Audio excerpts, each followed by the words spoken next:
Lo que hacemos en las grabaciones en formato Ambisonics es un proyecto que tiene que ver con lo que llamamos el 360 Music Lab, que es un laboratorio de investigación en sonido inmersivo y que nos permite capturar la esencia de una grabación acústica en formato espacial, o sea, en formato, ¿cómo se le llama? Binaural, 360, 3D, algunos tienen denominaciones exóticas como 8D, por ejemplo. Pero esencialmente todo parte de la captura, y la captura se puede hacer, por ejemplo, con un micrófono como este, el VR Mic de Sennheiser, que tiene 4 cápsulas. Las 4 cápsulas están en patrón polar, cardioide o subcardioide, y están calculadas micrométricamente para que haya coherencia de fase absoluta, perdón. De manera que esto representa el equivalente a un micrófono omnidireccional y 3 micrófonos en figura de 8. Esto nos entrega lo que se llama el B-Format. El B-Format es un formato constituido no por canales, sino por parámetros. Esos 4 parámetros, que son el W, X, Y y Z, son los que nos van a constituir la base de nuestro sonido tridimensional, con el cual después vamos a poder representar esto espacialmente e incluso moverlo, procesarlo de manera que podamos hacer zoom auditivo sobre determinados objetos, etc. Esos 4 parámetros, el W, nos representa el equivalente al micrófono omnidireccional, es decir, sería lo mismo que obtendríamos si tuviéramos un micrófono omnidireccional en esta cápsula. Si tomáramos los otros 3 parámetros, que son X, Y y Z,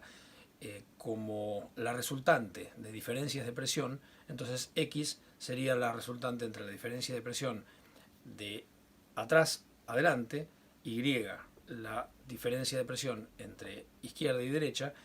y Z la diferencia de presión entre arriba y abajo. Y con eso, sumado al parámetro W, constituimos todo lo que necesitamos para que después, vía algoritmos de mediana complejidad, podamos reconstituir toda la información con la cual vamos a trabajar. Esto no es la única forma de grabar en 360, podemos hacerlo con una cabeza binaural, por ejemplo, lo que se suele llamar una dummy head, o podemos hacer una grabación convencional con micrófonos puntuales, es decir, como se graba normalmente para una mezcla estéreo. Lo que recomiendo en general es trabajar con una combinación de estos métodos, es decir, por un lado, una buena grabación con un micrófono de tercer orden de Ambisonics nos va a dar la suficiente precisión como para poder trabajar definiendo exactamente en el espacio cada uno de los objetos sonoros. Si a eso le sumamos objetos puntuales, por ejemplo, en el caso de una grabación de una banda de rock, tendríamos una batería y entonces podemos grabar puntualmente el bombo, el tambor, los platos de esa batería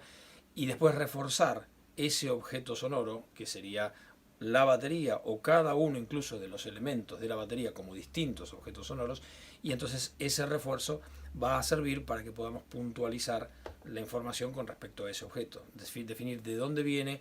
qué características tiene a nivel sonoro, qué distancia tenemos al objeto, en fin, si se mueve, por ejemplo, podría ser un objeto movible. Todo eso lo definimos con más precisión cuanto más elementos de captura tenemos. Por lo tanto, el micrófono Ambisonics nos da una visión absolutamente integral del espacio, y lo usamos mucho para hacer una captura, por ejemplo, de formato acústico, donde hay una banda que está tocando, pero en versión acústica, no con instrumentos enchufados, sino en general todos coincidiendo, convergiendo en el micrófono en forma acústica. Y si eso lo reforzamos con micrófonos puntuales, después podemos tener la posibilidad de que en la mezcla cada uno de esos elementos tenga el color y el tamaño y la forma, digamos, sonora que nosotros queramos. Así que bueno, esto es una pequeña introducción sobre grabación Ambisonics que esperamos que les sirva. Saludos.